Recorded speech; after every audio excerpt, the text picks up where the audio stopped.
Bismillahirrahmanirrahim. Assalamualaikum warahmatullahi wabarakatuh. Innal hamdalillah nahmaduhu wa nasta'inuhu wa nastaghfiruh wa natubu ilaihi wa na'udzu billahi min shururi anfusina wa sayyiati a'malina. May yahdihillahu fala mudilla lahu wa may yudlil fala hadiya lahu. وأشهد أن لا إله إلا الله وحده لا شريك له وأشهد أن محمدا عبده ورسوله لا نبي ولا رسول بعده اللهم إنا نسألك علما نافعا ونعوذ بك من علم لا ينفع ربنا زدنا علما وارزقنا فهما آمين يا رب العالمين. Jemaah yang dimuliakan Allah Subhanahu wa taala, para hadirin dan hadirat rahimani wa rahimakumullah, kita bersyukur kepada Allah Subhanahu wa taala atas segala limpahan nikmat yang Allah berikan kepada kita, nikmat yang begitu banyak, nikmat yang begitu besar, dengan senantiasa menjalankan perintah-perintah Allah dan menjauhi larangan-larangannya, juga menjalankan perintah-perintah Rasulnya sallallahu alaihi wasallam dan menjauhi larangan-larangannya. Barang siapa yang bersyukur kepada Allah, maka Allah akan berikan tambahan nikmat, dan barang siapa yang kufur, maka sungguh azab Allah Subhanahu wa taala sangat pedih. La in syakartum la azidannakum wa la in kafartum inna azabi lasyadid. Kemudian salawat beriring salam semoga senantiasa tercurahkan kepada suri tauladan kita, kepada Nabi kita Muhammad sallallahu alaihi wasallam. Jemaah yang dimuliakan Allah Subhanahu wa taala, kita lanjutkan pembelajaran kita berkaitan dengan manhaj Ahlus Sunnah wal Jamaah di dalam Tazkiyatun Nufus. Kita menggunakan buku karya Al-Ustadz Abu Fatih Jawas rahimahullahu rahmatan wasi'ah, dan kita pada hari ini melanjutkan bab yang kedua yang telah kita bahas di pertemuan sebelumnya, berkaitan dengan kaidah-kaidah di dalam mensucikan jiwa atau tazkiyatun nufus. Kita telah mengambil 2 poin di pertemuan kemarin, yaitu yang pertama, tatkala seseorang ingin mensucikan jiwanya, membersihkan hatinya, maka dia harus tahu bahwasanya sucinya jiwa seseorang itu berada di tangan Allah. Maka sebagaimana segala sesuatu dia minta kepada Allah, tatkala dia ingin membersihkan hatinya, membersihkan jiwanya, merealisasikan tazkiyatun nufus, maka dia juga minta kepada Allah Subhanahu wa taala. Dengan apa? Dengan berdoa. Karena senjata orang-orang yang beriman adalah doa. Ad-du'a silahul mu'min. Doa senjatanya orang-orang yang beriman. Jangan pernah kita meremehkan kekuatan doa, karena doa bisa melakukan sesuatu yang mustahil kita pikir dengan akal kita apabila Allah Subhanahu wa taala menghendakinya.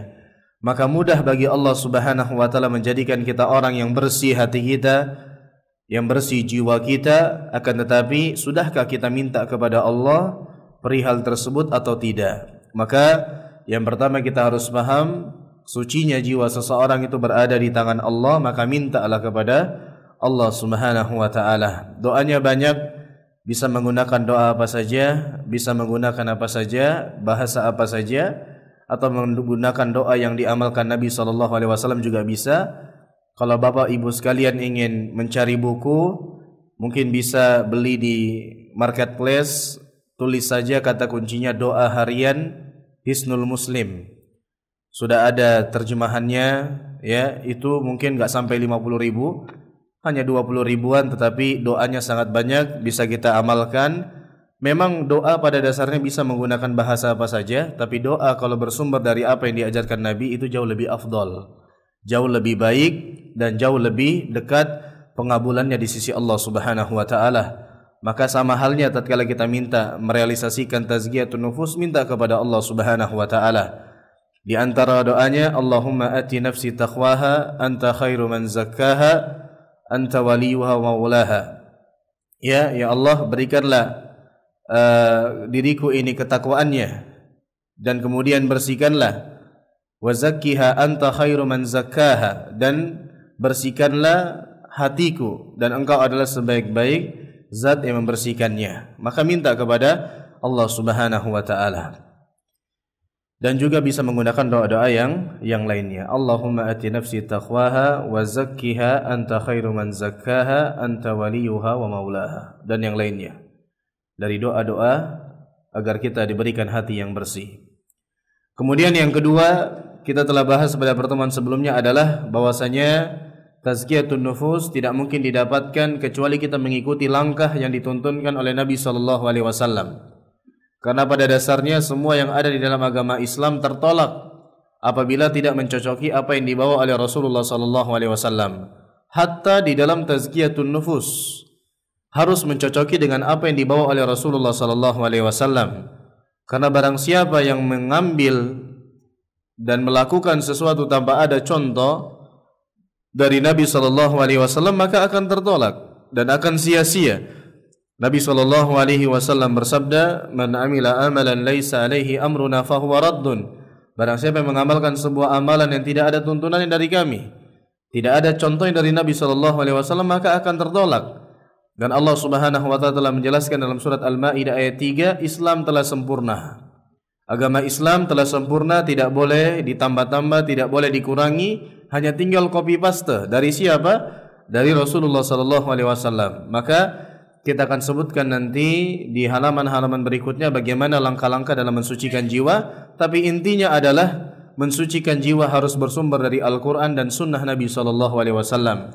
Sehingga tidak disyariatkan untuk bersemedi, tidak disyariatkan untuk bertapa, kemudian meditasi dan sebagainya, kecuali memang di sana ada perihal-perihal yang perlu dikaji lebih. Apalagi kegiatan-kegiatan seperti itu banyak sekali melalaikan dari ketaatan kepada Allah Subhanahu wa taala, bahkan yang lebih parah banyak mengandung kesyirikan kepada Allah Subhanahu wa taala.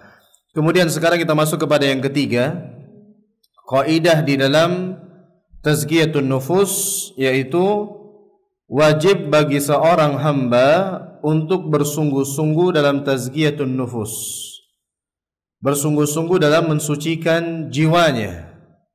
Karena kita semua paham bahwasanya memang kemudahan semua bersumber dari Allah, akan tetapi di dalam kita mendapatkan sesuatu harus ada ikhtiar, harus ada usaha. Allah Subhanahu wa taala tidak merubah suatu kaum keadaannya sampai dia merubah keadaan mereka sendiri. Ya, maka seperti itu pun seseorang yang ingin merealisasikan tazkiyatun nufus, setelah pertama dia berdoa kepada Allah, kemudian yang kedua, dia mengikuti langkah-langkah yang dituntunkan oleh Rasulullah. Kemudian yang ketiga, dia wajib bersungguh-sungguh. Dia wajib bersungguh-sungguh. Dan tidak boleh seseorang itu hanya berdoa saja, tetapi jalan yang dia tempuh justru mengotori jiwanya. Dia doa minta istiqomah, dia doa minta dibersihkan hatinya, tapi hari-harinya maksiat. Hari-harinya dosa, nonton yang tidak benar, ibadah dilalaikan. Bukankah Nabi SAW mengatakan, tidaklah seorang hamba melakukan dosa kecuali akan dititikkan di hatinya noda hitam.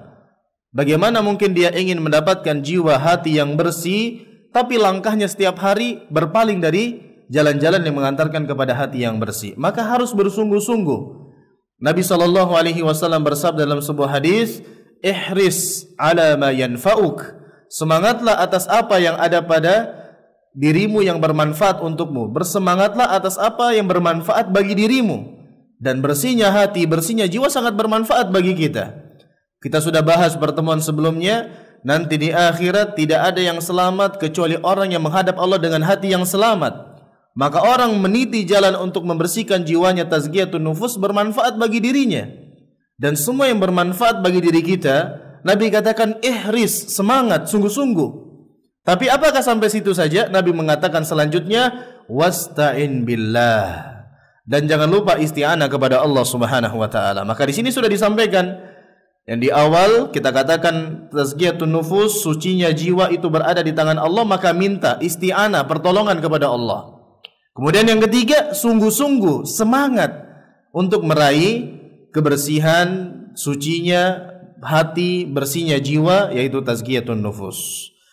Seorang muslim wajib berusaha semaksimal mungkin untuk membersihkan hatinya dari berbagai macam kotoran-kotoran hati yang dapat merusak hatinya. Seorang tidak boleh menganggap dirinya dan menganggap hatinya bersih atau bersikap sok suci. Nah, ini penting ini. Kenapa kita kaji kajian seperti ini? Karena sejatinya kita semua butuh kepada tazkiyatun nufus. Entah yang berbicara, yang mendengarkan, entah itu alim ulama, entah dia seorang kiai, atau dia seorang karyawan, atau siapapun profesinya, bagaimanapun jabatannya, semua butuh kepada tazkiyatun nufus. Bahkan jangan antum kira yang butuh ini hanya jemaah saja, ustadz juga butuh pembahasan ini. Bahkan sejatinya fitnah yang didapati oleh seorang ustadz jauh lebih besar daripada didapati oleh seorang jemaah. Bagaimana dia bertemu dengan orang-orang, bagaimana fitnah dunia yang didapatkannya, maka butuh tazkiyatun nufus. Maka pembahasan ini dari awal-awal kita kaji, pembahasan ini dibutuhkan oleh semua manusia. Bahkan Nabi, inti dasar dakwah beliau diantaranya adalah merealisasikan pensucian jiwa ini. Maka tidak boleh kita itu merasa, oh saya sudah bersih, saya sudah suci, saya sudah bersih, nggak usah tazkiyatun nufus, saya sudah begini. Nggak boleh seperti itu dalam Islam. Bukankah Allah Subhanahu wa taala berfirman dalam surat An-Najm ayat 32, "Fala tuzakku anfusakum." Jangan kalian mentazkiyah, jangan kalian menganggap diri kalian itu sudah suci, sudah bersih. Huwa a'lamu bimanittaqa. Allah yang tahu siapa yang paling bertakwa di antara kalian.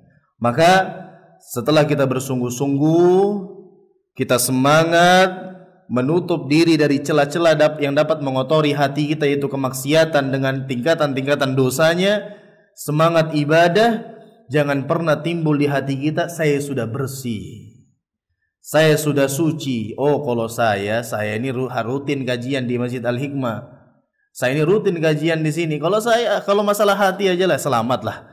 Jangan sampai seperti itu. Fala tuzaku anfusakum, jangan mentazkiyah diri kalian, jangan merasa suci. Justru perasaan seseorang itu sudah bersih, dia akan terhindar dari kiat-kiat membersihkan jiwa. Orang itu kalau dia merasa bersih, dia tidak akan punya motivasi untuk membersihkan dirinya padahal dia kotor. Coba antum kasih tahu lalat itu. Lalat itu tempat mainannya itu kotor, tapi dia merasa bersih. Antum bilang itu kotor sekalipun, enggak, dia merasa itu bersih. Sulit. Begitulah orang yang merasa dirinya itu bersih, maka dia akan terhindar dari langkah-langkah orang membersihkan jiwanya. Dia akan merasa dirinya bersih, dirinya suci. Akhirnya apa? Yang kemungkinan yang terjadi, dia akan jauh lari dari tazkiyatun nufus. Akan timbul kesombongan, akan timbul ujub, akan merendahkan orang lain. Banyak kemungkinan-kemungkinan buruk tatkala seseorang itu merasa dirinya lebih baik, merasa dirinya lebih suci, paling bertakwa di sisi Allah Subhanahu wa taala. Maka enggak boleh tazkiyah diri sendiri, tidak boleh. Adapun kalau ternyata pujian-pujian tersebut didapati dari orang lain yang bukan tujuan kita, maka udah, kita berdoa kepada Allah Subhanahu wa taala, ya, semoga Allah jaga niat kita, Allah jaga keistiqomahan kita, dan kita katakan kepada orang yang mengucapkan, semoga saya selamat dari apa yang kau sangkakan.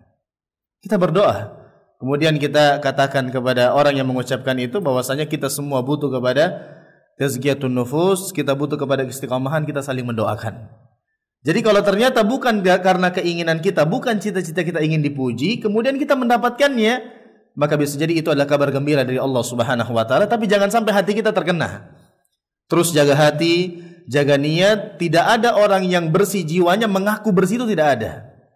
Dan tidak ada para ulama satupun dinukilkan perkataan mereka mengatakan saya orang paling bertakwa, enggak ada. Enggak ada satupun di kalangan para ulama. Maka dari itu jangan kita merasa bersih, jangan kita merasa suci. Dengan begitu kita semakin termotivasi untuk senantiasa menjaga hati, menata hati, membersihkan jiwa kita. Kemudian Allah Subhanahu wa taala mengatakan dalam Al-Qur'an, yang merasa diri mereka itu suci adalah orang-orang Yahudi dan Nasrani. Maka tidak sepantasnya kita merasa suci, tidak pantasnya kita merasa bersih. Allah Subhanahu wa taala berfirman, "Alam tara ilal ladzina yuzakkuna anfusahum balillahu yuzakki may yasha wa la yuzlamuna fatila." Tidaklah engkau memperhatikan orang-orang yang menganggap dirinya suci. Allah sebutkan ada segelintir manusia yang menganggap dirinya suci. Siapa mereka? Yahudiyun wa Nasraniyun.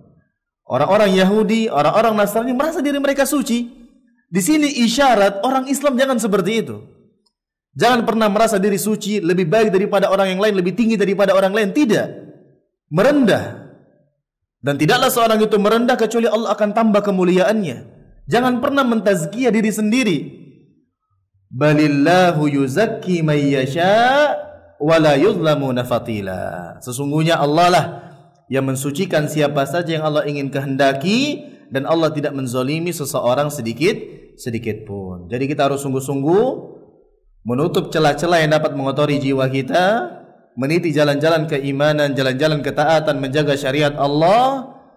Kemudian jangan sesekali timbul di hati kita sudah bersih, kita sudah suci. Jangan kita tazkiyah diri kita sendiri, karena itu akan menjadikan kita terhalang dari meniti jalan tazkiyatun nufus.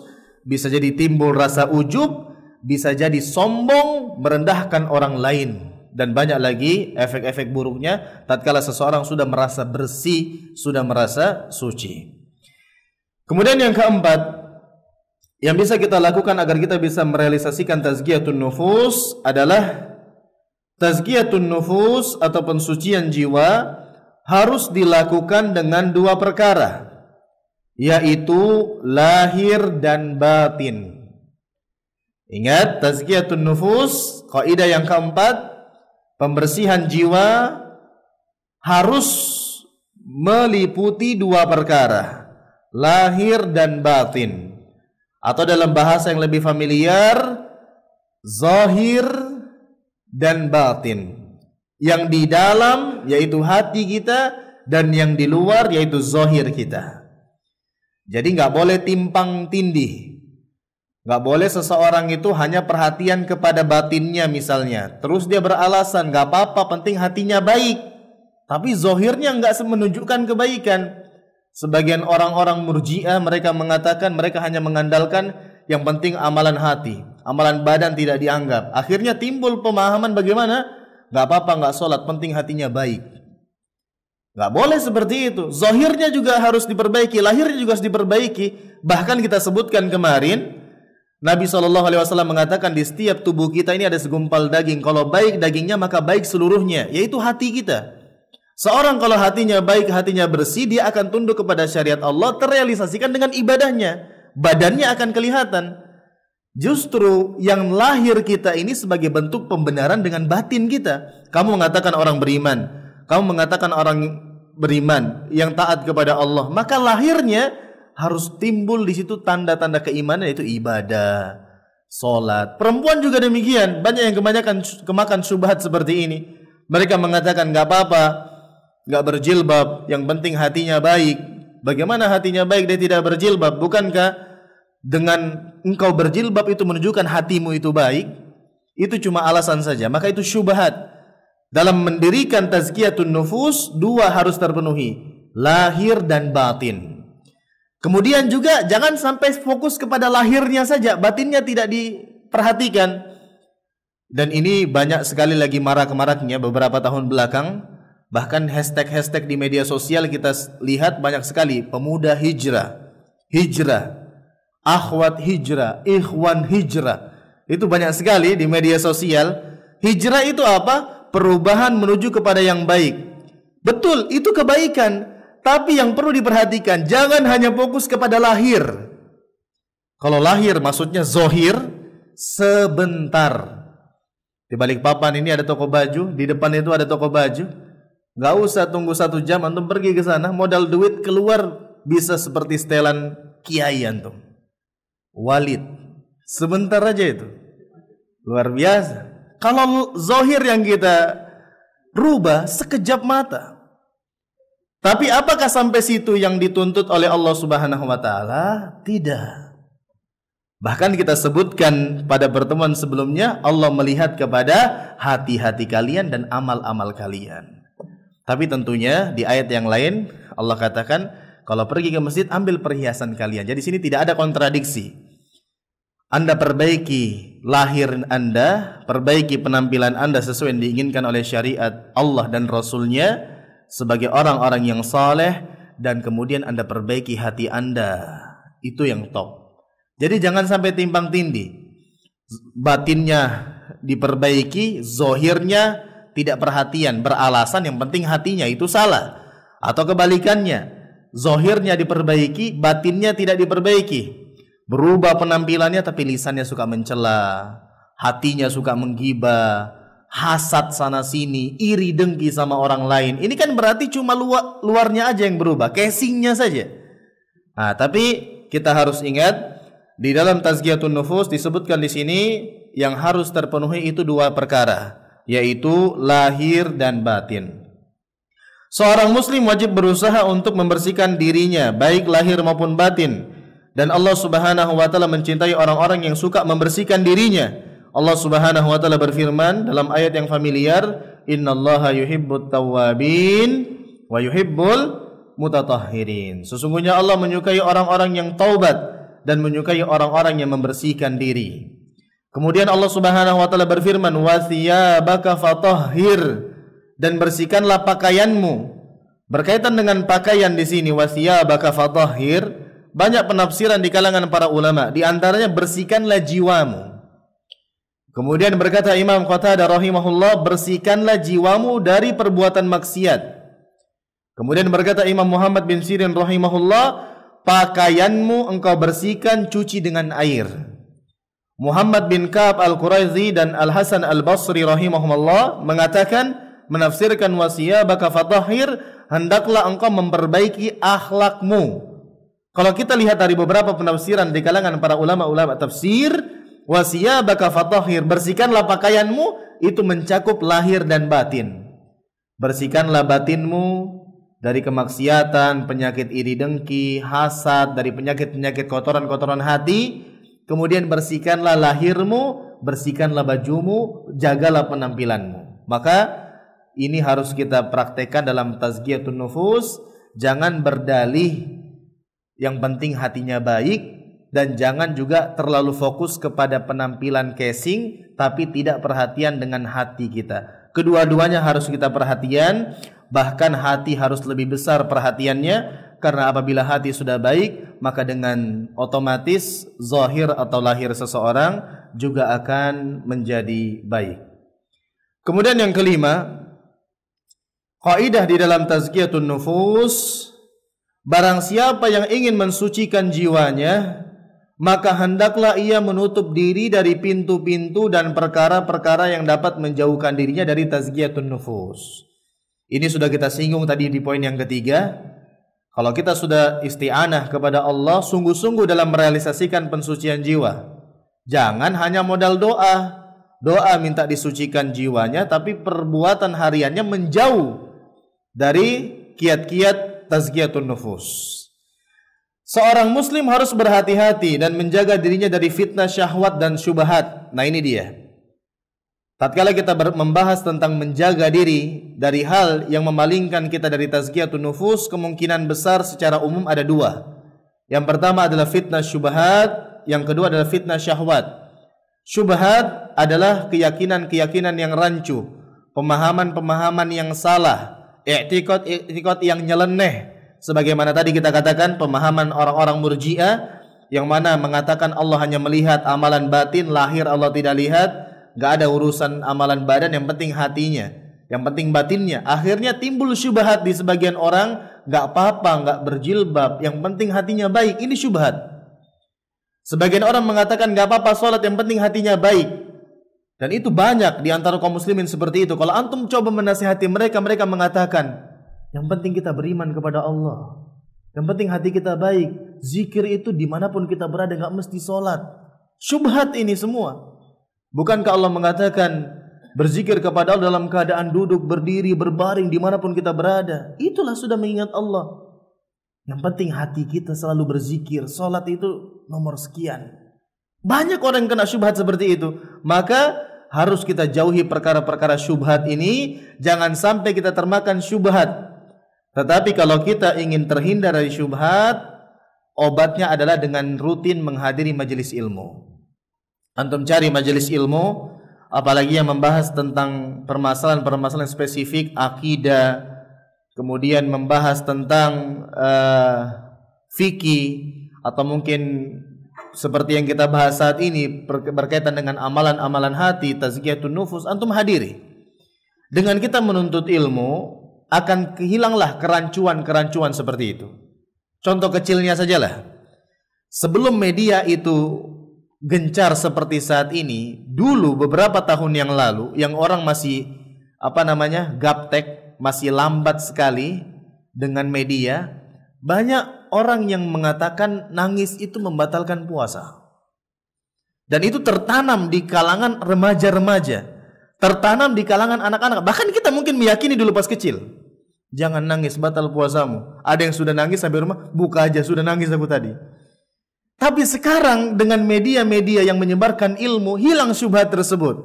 Siapa yang bilang nangis itu batal puasa? Kecuali dia minum air matanya. Nah kan gitu. Terbantahkan dengan ilmu-ilmu yang tersebarkan. Maka kita juga kalau mau syubhat-syubhat hilang di dalam pikiran kita, yang memalingkan kita dari tazkiyatun nufus, hadirlah ke majelis ilmu. Bahkan selama Anda berada istiqamah di dalam majelis ilmu, Anda dalam kebaikan.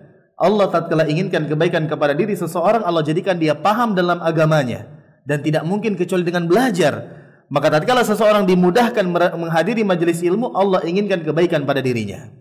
Dan insya Allah orang yang berada di majelis ilmu rutin, maka dia akan mudah istiqomah.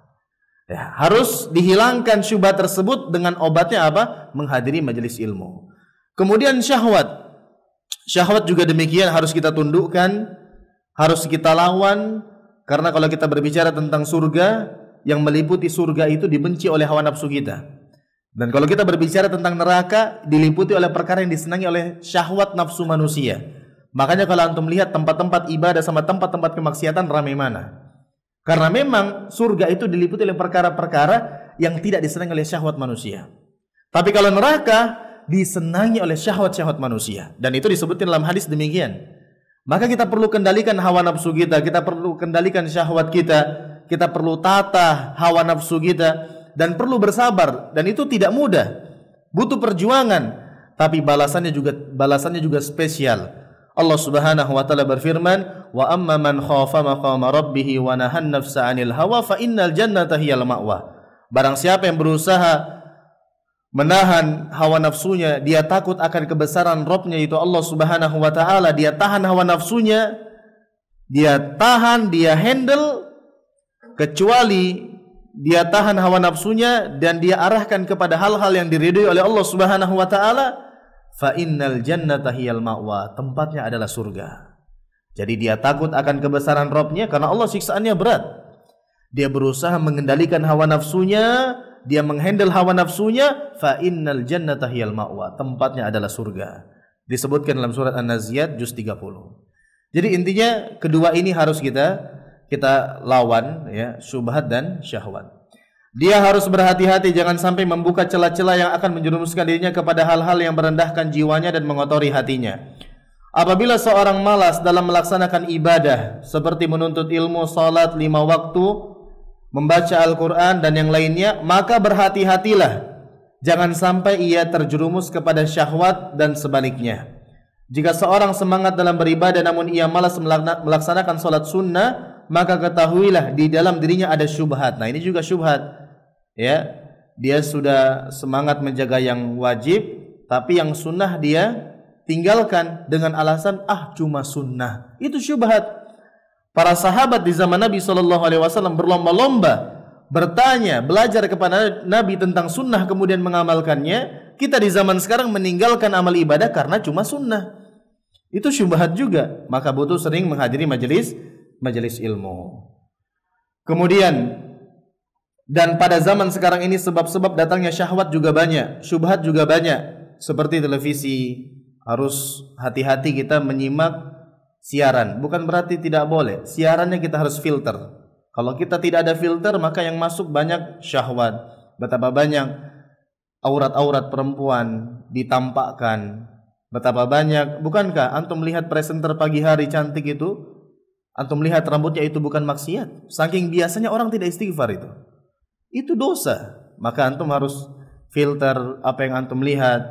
Kemudian di zaman sekarang fitnah wanita diumbar oleh musuh-musuh Islam. Bagaimana mungkin oli motor ikrannya perempuan? Apa hubungannya? Oli motor harusnya kan laki-laki.